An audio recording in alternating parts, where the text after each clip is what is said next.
Morning. Okay, not bad for Spring Forward Sunday. All right. I am the Reverend Dana Worsnop, and still delighted to serve as minister of this congregation, even having lost an hour of sleep overnight. And I just want to take a look at all of you good people who sprang forward and got yourselves to church on Sunday, the first day of daylight saving time. Yes, thank you. And if you are among the folks who decided today was the perfect time to curl yourself around a warm cup of something and Zoom or stream to church this, from the comfort of your homes this morning, who can blame you? It is simply wonderful to be together as we are. I do have just a couple of announcements this morning. First, we are now, we are a mask optional congregation all the way through the building. And what we are doing is leaving this section over here open for just asking people who are masked, you can sit anywhere you want. And if you're more comfortable being around others who are masked, this section is reserved for the masked among us. Also wanted to just remind you all that our pledge season is beginning. It's our stewardship season. All members and friends of the congregation have gotten, you should have gotten this last week with a pledge card. We have another, it's second year of a matching pledging situation so that we can stretch and grow and into the fullness of the congregation, including a full-time religious educator among us. Yay. Yes. And so please do return your pledge card as soon as you can. This is an important inflection point in the life of the church. Also want to let you know that check out the bench that has been installed out front by Los Simpaticos, one of our men's groups. I also want to let you know that this coming Saturday, we are co-sponsoring an anti-racism workshop with the Unitarian Society of Santa Barbara with Julica Herman de la Fuente, who is one of the most powerful voices for equity in Unitarian Universalism, and she's coming to us. It'll be a workshop 10 to 2 or 3 in Santa Barbara next Saturday. And just letting you know that this is my penultimate service. That's one of my favorite words. Before I go on sabbatical. So I'm happy to see you all here, and come on back next week because we'll be sending me off and also saying goodbye to our membership coordinator, Jimmy Vasquez. It will be his last Sunday with us too. And so I invite you all to arrive fully, wherever you are, in all the ways that you are, sitting, standing, laughing, sharing, as we enter sacred space.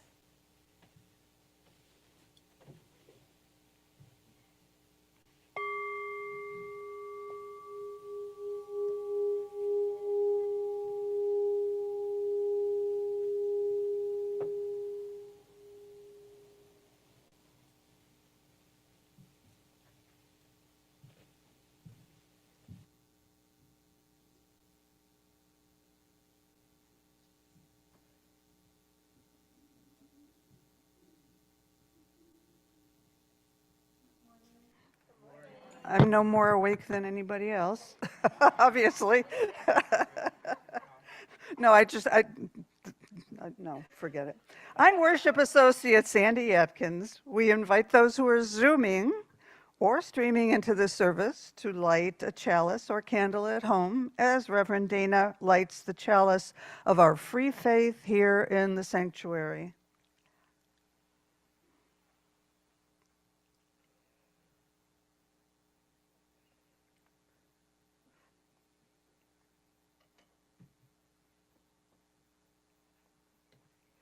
We begin our service this morning with words adapted from UU minister and author Robert Fulghum. We come to this place because we need each other. We need to see each other. We need to hold each other. We need to feel each other's presence. We need each other. So we come to this place. We come to walk, to work, to talk, to sing, to laugh, to dance. We call this a religious community, not because this is holy ground, but because what we do here, what we say here together, and what we are here makes it a sacred gathering. Come, let us worship together. Good morning and welcome, everyone. I'm Carolyn Bierke, the music director, and I want to welcome you here in the sanctuary and online. I invite you to join with me in singing our opening hymn, Enter, Rejoice, and Come In. Please rise in body or spirit.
Ministry, and I'm going to put on my hat as I tell you my story today. So this is a chef's hat because today's story is called The Best Meal. So once upon a time, there was a great chef who was so wonderful that she was known throughout the entire land. And she was so good that when she taught her students, chefs, they cooked their food was just almost as tasty as hers. She loved to party. She loved to bake extravagant dinners. And everyone loved to come to her dinner parties. And when she would cook, people would sit down and they would take a bite of her food. And have you ever tasted food that was so good?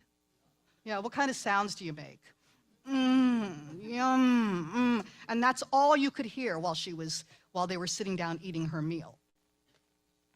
So what she liked to do is she loved to get new recipes and try out new extravagant dishes. So she would travel far and wide all over the land so she could find new things that she could prepare. Okay. And wherever she went, people in the towns would welcome her. They were so happy that she was there. And the greatest chefs would prepare their specialties from their region, all the unique foods to them. And she would taste it, and whatever she liked, she would ask them for the recipe.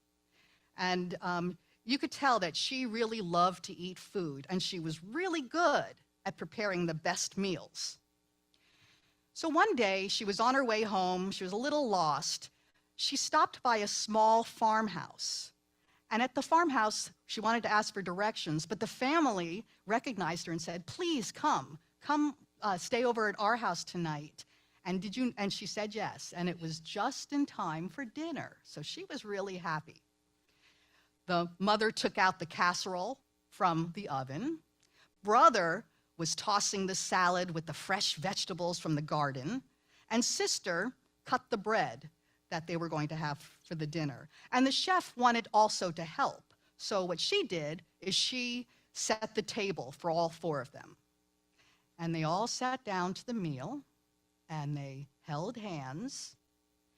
And she felt, yeah, that's it. Okay, if you want to hold hands, that's fine. She felt the little girl holding her hand, and she reached out her hand so she could hold on to brother's hand. And together they sat, and the mother said, "To have food on this table is a blessing." And that's going to be your part. So I'm going to ask you to say, "is a blessing." To have food on the table is a blessing. To have a beautiful sunset and the promise of a beautiful sunrise in the morning is a blessing. To have the love of family and the warmth of friends and the grace of the Spirit. And they all felt the blessing. They were all happy to be there, and they laughed, and they ate the good food, and the great chef really enjoyed being there. And while they were eating, they all shared stories about what they had done on the day. So they were sharing stories, they were laughing, and the great chef loved the food so much that she didn't want the dinner party to end. It was so delicious, it was so wonderful. But the night came to an end, and so the children had to go to bed, and they finished, the meal was over. The great chef asked the mother for the recipe because she enjoyed it so much. And the mother was so flattered that the chef enjoyed the meal because it was such a simple meal. So she got the recipe. She rushed home the next day. She went straight into the kitchen, and she told her student chefs, "Here's the recipes that I want you to work on today. Start preparing it because tomorrow night we're going to have a great, wonderful dinner party." So they were busy off preparing. Tomorrow came. All the guests came. The food was brought in, the casserole, the salad, and the bread. And the chef took a bite. She chewed, but there was no yummy. There was something wrong. There was something missing. So she called the student chefs over, and she said, "What did you forget? What did you do to this recipe?" And they said, No, we promise that we followed the recipe exactly as it was." So then the chef went into the farmhouse. She went back to the farmhouse and asked the mother, "Could you tell me what is missing? What ingredient did you leave out in this recipe?"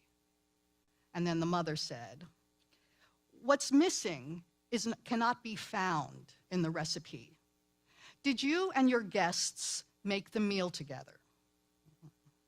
Did you and your guests sit down, hold hands, and say grace and hold each other?"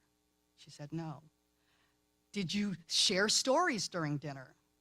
And the great chef said, "No." And she realized that the best meals weren't about those delicious foods and the tastes that you would have. It wasn't about the food itself, but it was about being together in company, in working together, in sharing stories together, and enjoying each other's company. So she understood that the best meals had all those components, and it wasn't in the recipe.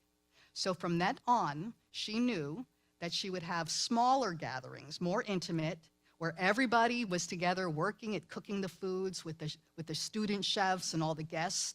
They would sit down, hold hands, and say a beautiful grace, and then they would share stories, they would laugh, and they would enjoy each other's company, and they would enjoy the best meal every single time.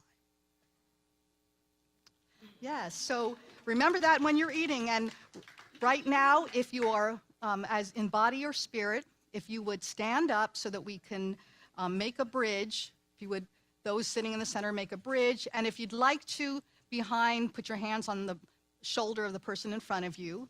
We'll sing a song, and we'll sing the children out. We hold you in our love as you go, as you go. May your heart be at peace as you go. To nurture the spark of your precious life.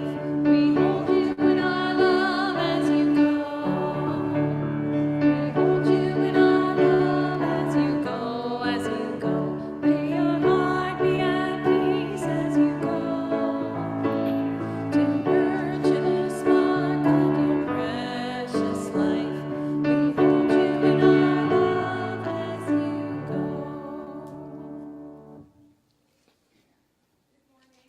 I'm Zena Kingshill, UUCV member. A little over 8 years ago, the following conversation happened. You want to move to Oxnard? Why?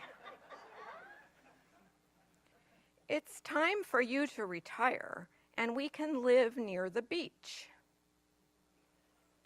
Well, is there a UU church in the area? Why, yes, there is. So we moved and joined UUCV. I started timidly, joining the choir. My husband, Gary Noreen, became quickly involved in 3 different discussion groups. Then I joined the welcome team, and then the pandemic arrived. The toughest time for many of us were the pandemic years, but lots of wonderful stuff came from the shutdown. I lost choir, boo, but lots of people stepped up, and Zoom church became a reality that I absolutely loved, especially the breakout rooms, where I met people and I saw their names and their faces and chatted for a good half hour most Sundays. I really, really liked the breakout rooms. It was so much easier talking to people by random assignment than navigating Berg Hall after a service. Well, then, when we were shifting back to in-person services, Jim asked me to join the Worship Associates ministry, and I said yes. This is the best yes in my church life to date. I love serving in this way, and from the feedback you all give me, we seem to fit together well. Giving to this church takes many forms. Time, friendship, talents, and cash are all the building blocks for beloved community. Many UUs don't like talking about money. Not me. I have been a pledging member in good standing at the 2 UU churches in my life, and I also pledge monthly to our UU Camp de Benneville Pines. Pledging is easy because I love the recipients so deeply. Jesus famously said, "It is better to give than to receive." For me, a better motto is, giving leads to receiving. In my church life, every time I give of time, talent, or treasure, I receive much more in return. And another learned wisdom, giving regularly in small portions is much easier than large lump sums. So I have my card here.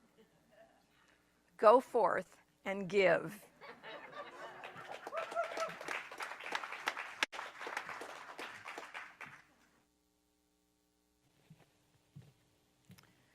Why, thank you. That was just right.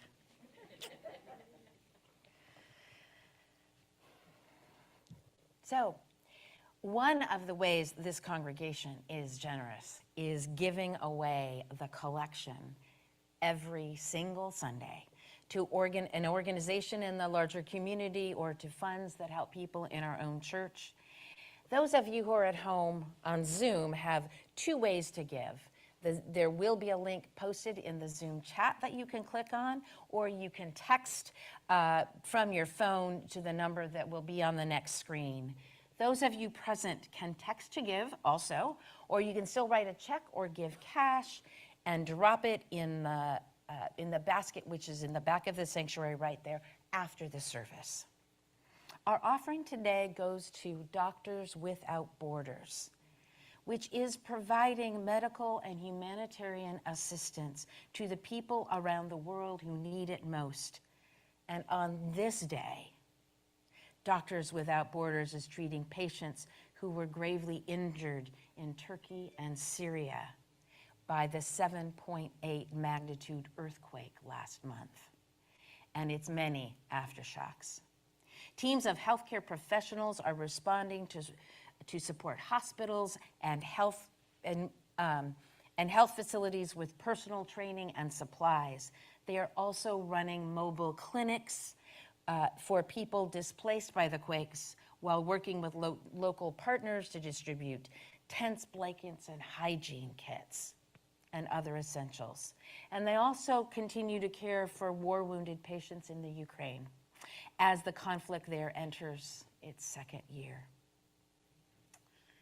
Michael Acts 7 recommended this organization as the one for which we should take up an offering to help those in his home country of Turkey and in Syria, and the congregation voted strongly this past week to support this cause. And so I invite you to give generously to Doctors Without Syria, Turkey, Ukraine.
Oh, the tapestry of love we weave when we pull together, come together, rise together, stand together, laugh, play, sing together.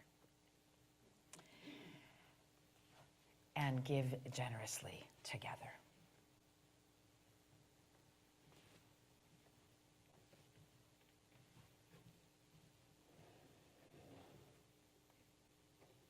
Now's the time in our service when we hold up the great joys and sorrows that grace our lives. We place stones in water for both the celebrations and sorrows in our hearts, making ripples that can be seen and are felt throughout our community.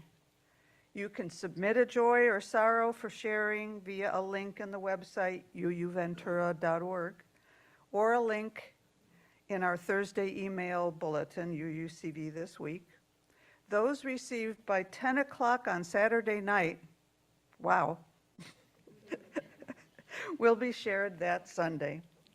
I invite you now to speak into the gathered community or write into the Zoom chat the names of those you wish to celebrate or memorialize, or those in need of the loving embrace of this beloved community.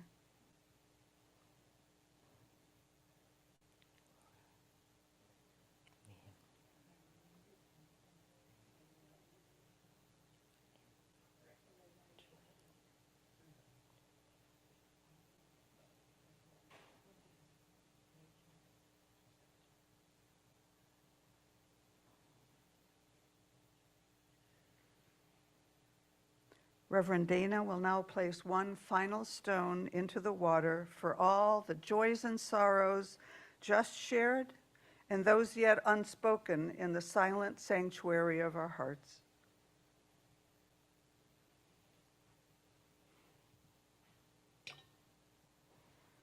May we be truly grateful for all that is our life. Please remain seated as we sing Circle Round for Freedom. We will sing it 2 times through.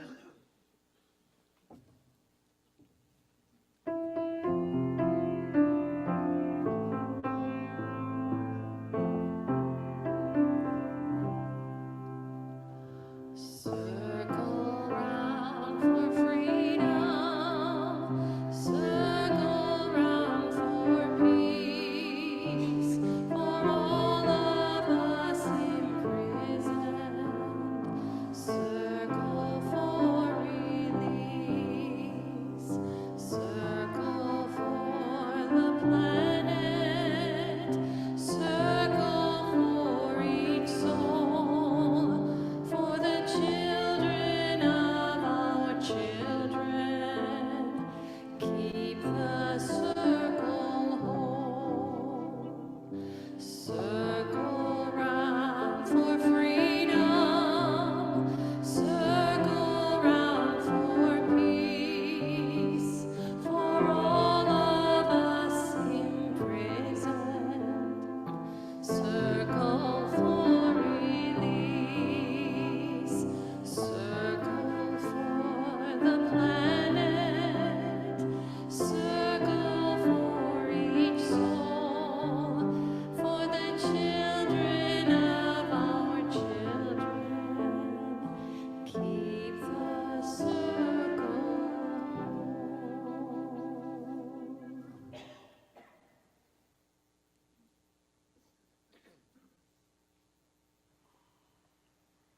Our reading this morning is Cottonwoods by the Reverend Lynn Unger. And cottonwoods are back east, and they're all in profusion in parks and everywhere. Think of it like jacarandas for us. The cottonwoods are flinging themselves outward, filling the air with spiraling flurries, covering lawns and deepening drifts. You could not call this generosity. Like any being, they let loose what they have in order to survive, in order that their lives might continue in a new year's growth. The more seeds they send out on their lofted journeys, the greater the chance for their kind to flourish. There is no hesitation. No one asks how much they will give. Without words, they know so clearly that everything depends on what we call giving. that which the world knows only as creation.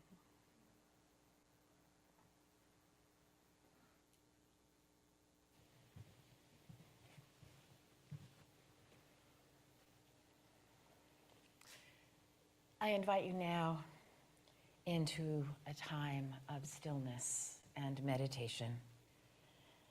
Close your eyes if you wish. Place your feet on the floor if you're comfortable doing so. And breathe. Let your breath fall into a natural rhythm.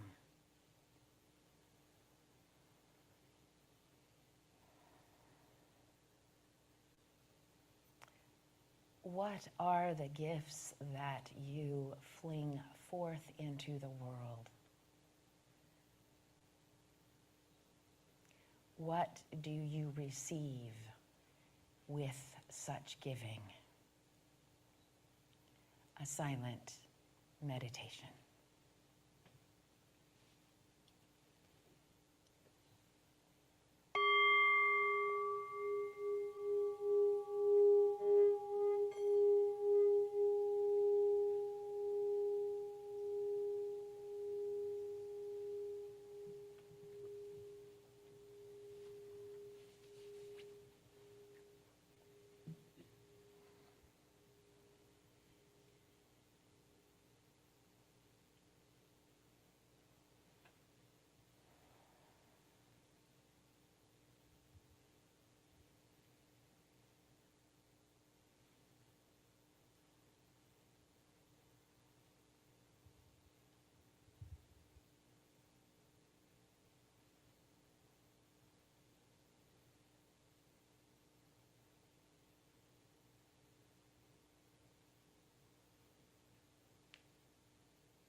Yeah, I saw some cottonwoods flinging themselves out into the world. Thank you.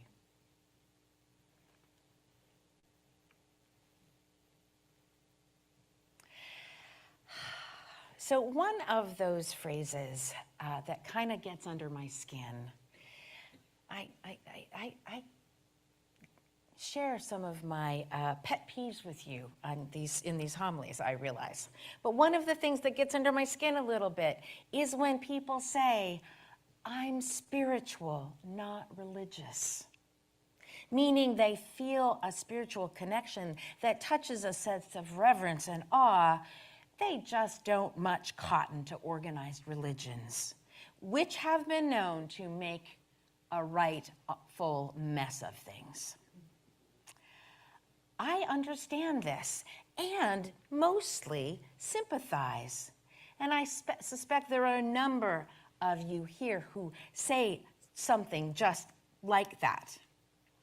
Yet, I think that that phrase is missing something vital. For having one without the other is not complete. And they aren't really two separate things. Any deep sense of the Spirit will lead someone to reach out and connect with others. And any religion worth its salt will call people into a deeper sense of the movement of the Spirit. Spirituality and religion are two sides of a coin, or two faces of our faithful dodecahedron. They dance in a paradox, the inherent value of the individual and the interdependent web of all existence. We are individuals joining in community. In my experience, spirituality without community can descend into self-referential individuality. And religion must be infused with the Spirit, or it is dead, and at worst capable of all the hateful things that have been done in the name of religion. Being just spiritual or just religious is not fully whole. One without the other is like the meal that has all the ingredients in the right measure, but doesn't taste as good without the companionship, the shared preparation, the stories, and the laughter. I used to think that the wild and experimental 60s and 70s gave us the spiritual, not religious equation. Yet according to Lee Eric Schmidt, who wrote Restless Souls, The Making of American Spirituality from Emerson to Oprah, this is a thread that has been woven throughout American history. The 60s and 70s were just one of the many eras of religious exploration. We have long been, as in America, a people who are searching, innovating, wondering about matters of the Spirit. And we've done it both within and outside of formal religious institutions.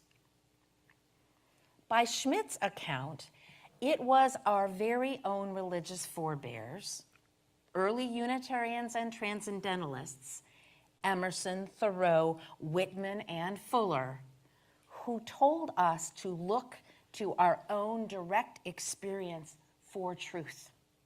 They told us to be nonconformists, exhorting us to live deliberately along the open road, never to see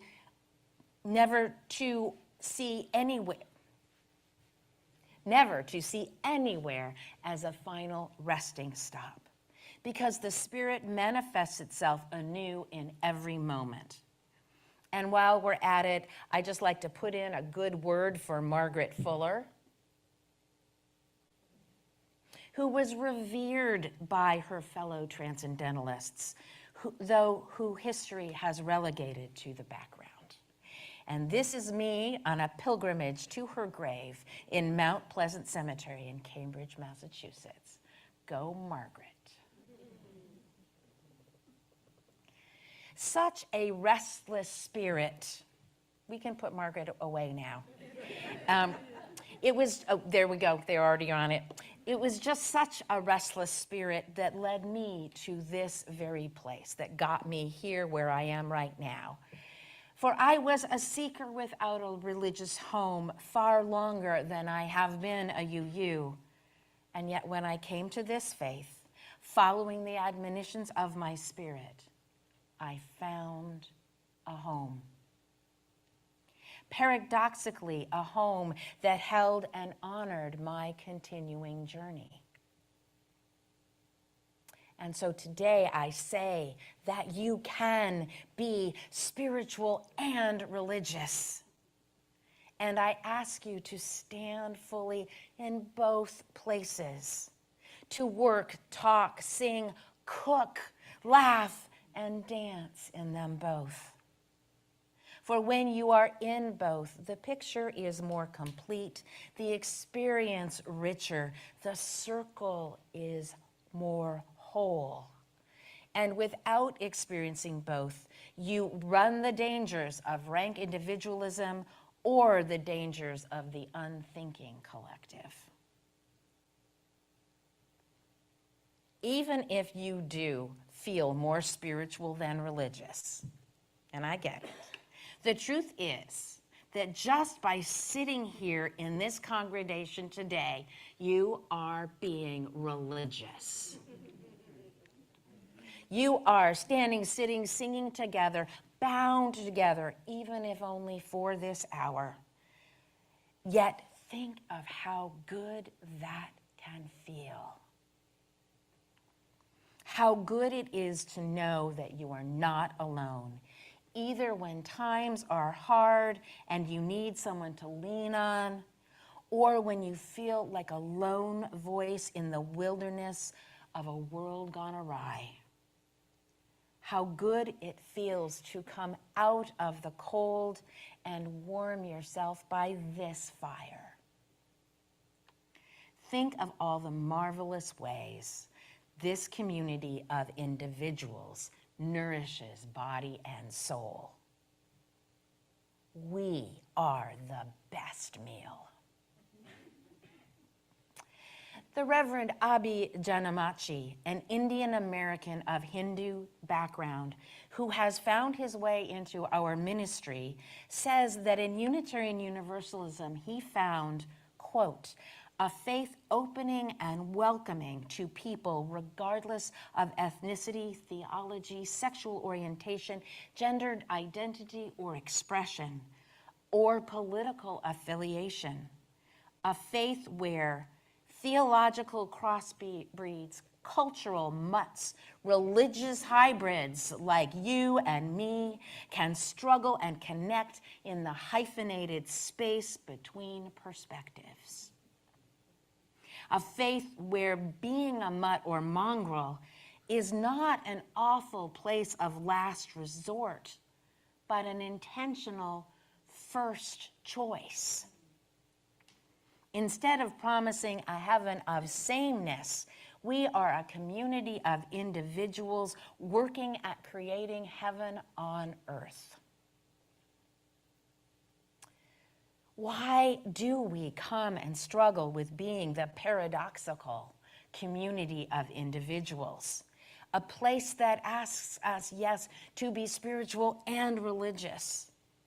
Janamachi says, we keep showing up. We stay because we know we are not alone.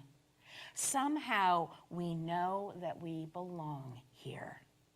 I have stuck it out, he goes on, even through doubt and ambivalence, because Unitarian Universalism is the way I want to live my life. It lets me practice my Hindu faith. It helps me be a better Hindu, a better human being, I stay because this faith has a healing message for a broken world yearning for reconciliation and wholeness. And so, standing, rising, dancing together as spiritual beings in a religious community, being both spiritual and religious makes us all more than we are alone. Stronger, more whole, better at this complicated task of being human. As I do prepare to leave you for a while on my sabbatical, I am heartened by all the ways you stand together.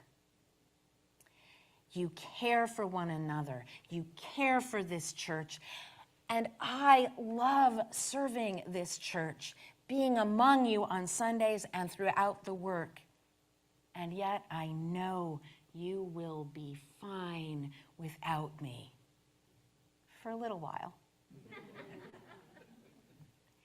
I fully expect to return in August to find you healthy, happy, changed, stronger, more sure of yourselves as a community. Robert Fulghum put it this way: we need each other. So we come to this place. We come to work, to talk, to sing, to cook, to laugh, to dance. We call this a religious community, not because this is holy ground, although I would say it is, but because what we do here, what we say here, and what we are here makes it a sacred gathering, a sacred gathering. When you stand together with and for each other, you create sacred gathering. Yet as Unitarian Universalists, you do not stand with and for, you do not just stand with and for each other in this church. You stand together with so many others for justice, fairness, equity, love. Standing together can be a powerful metaphor for a committed community, though it is a metaphor that can leave out those with physical limitations. So today I have intentionally been using all kinds of different verbs for all the sorts of ways we can be together, drawing the circle wide and wider still, not just standing, but circling around and around together. In our best moments, this faith has stood together on the side of justice, equity, fairness, and love for hundreds of years. Whether it be for abolition, women's suffrage, the civil rights movement, gay rights, or for fair immigration policies. When we come together, we stand with others before us who knew the power of love to redeem and heal a broken world yearning for reconciliation and wholeness. And in our less than stellar moments, and there have been any number of them, in our less than stellar moments when we have fallen short, we have sought still to become more whole. And at the self-same time, we are standing together for the future, for our children and youth. This faith gives our kids something to stand for as well, at a time in their lives when it is easy, too easy, to stand for nothing or to stand for some variety of intolerance. We offer a positive message of fairness, equity, love, justice. Our times are challenging, and now is a time to stand, yes, to laugh and dance and sing and even cook together, but not in fear, but in hope and love. We must stand together, and yet not just for each other. Now is a time in so many ways. Now is a time that we must live faithfully, live our values in the world, be a community of individuals working at creating heaven on earth. And yes, this is pledging season in our church calendar. We are still in this church in a rebuilding time, still using generous gifts from the past to help us expand and grow into our future, into this new world we are now confronted with, living into. And this year, we are in particular investing in our children, youth, and families by stretching at last into having a full-time director of family ministry. Can I get an amen? Amen. As you return your pledge cards, and please return them soon by mail or dropping them off here at church. Please stretch yourselves as you can. Stretch yourselves for soul-nourishing worship and music, programs that spark the mind and engage the spirit, and now to reimagine how we will nurture and teach our children, youth, and families at a time when they need us so. The deeper truth is that when you give to the church, you are really giving to each other. As Zena said, giving to people who are your community and who you kind of like most of the time, right? You're giving to a community that cares for each other, that cares for the world, that cares about the future and the difference that we can make. Together, we are so much more than we are alone. When we stand together, we are creating something sacred. When we dance and cook and sing and work and play together, we become the spirit that arises newly in each moment. We must stand together to create the world we want to see, to bring about the transformation, healing, and reconciliation that we most long for in our hearts and in the world. And may it be so. Amen. Blessed be. Let's go for it.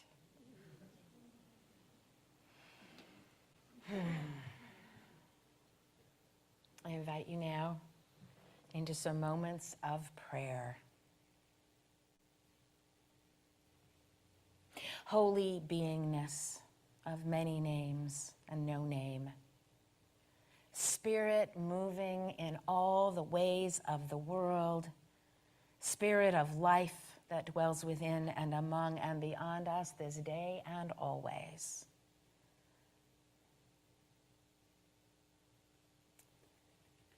We are a people who often feel broken and always seek wholeness. And from those places, may we create abundance and fling it out to one another with abandon, ever giving of ourselves to each other and the world. May we find ever more loving ways to move through the world. Being in touch with a sacred center that embraces all that is and reaches out beyond and creates a community, a beloved community of love, fairness, justice, equity, and love again. And may all those who are ill find healing. May those who are in despair find hope. May all those who are without shelter find home. And may those suffering in war and conflict throughout the world, may we know peace. Amen. Blessed be. Our closing hymn today is entitled Stand. It is the metaphorical stand. Be next to your partner, be next to the person next to you, standing or sitting or holding their hands. As members of the choir come up to help lead this song that we haven't done before, but was sung at GA many years ago. You might have been there in 2009. We're going to sing it, and you'll get the chorus for sure pretty quickly. We do it 4 times. So we're getting our guitars and ukuleles up here, and please join us as we sing Stand. 1, 2, 3. I will stand with you. Will you stand with me? We will be the change that we hope to see. In the name of love, in the name of peace, will you stand with me? When injustice raises up its fist and fights to stop us in our tracks, we will rise, and as one resist, no fear or sorrow can turn us back. I will stand with you. Will you stand with me? We will be the change that we hope to see. In the name of love, in the name of peace, will you stand with me?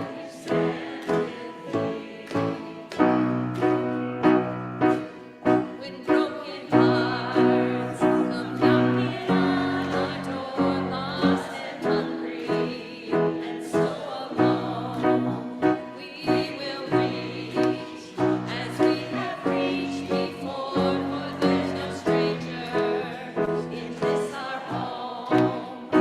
I will stand with you. Will you stand with me? We will be the change that we hope to see. In the name of love, in the name of peace, will you stand with me? I will stand with you. Will you stand with me? We will be the change that we hope to see. In the name of love, in the name of peace, will you stand with me? In the name of love, in the name of peace, will you stand with me?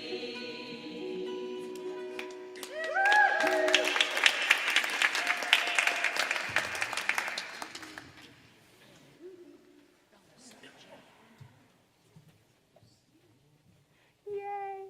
Thank you.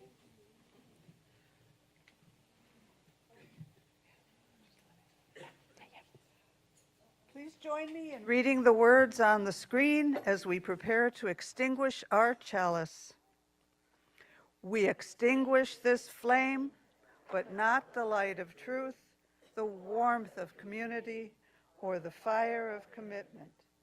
Those we carry into our lives until we are together again.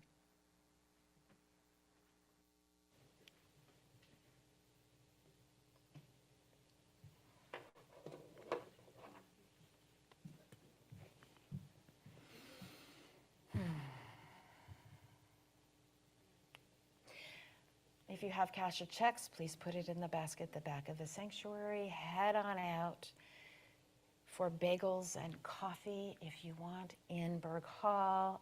There'll be more ukulele happening and singing.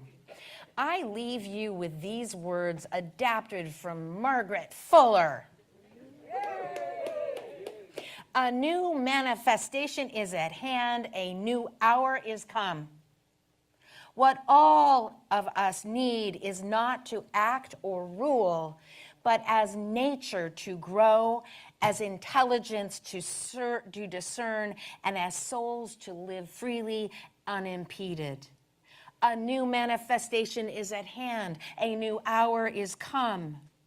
We would have every arbitrary barrier thrown down. We would have every path laid open to all, to woman as freely as to man, to all of humanity. Were this done, a divine energy would pervade nature to a degree unknown in the history of former ages. A new manifestation is at hand, a new hour is come. So go forth in love, go forth in peace, go forth and stand together, laugh and dance and cook and share stories and play together. And make the world a heaven on earth as often as you can. May it be so. Amen.